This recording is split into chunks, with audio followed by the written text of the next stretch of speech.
リターンボール、左和田を選んだ。そして泉沢、再び和田、家長、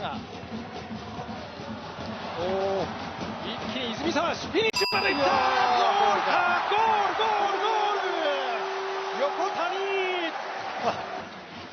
この崩しもまた見事ですね。そうでしたね。家長からのパス、そして泉沢、シュート狙いだったかもしれないですけど、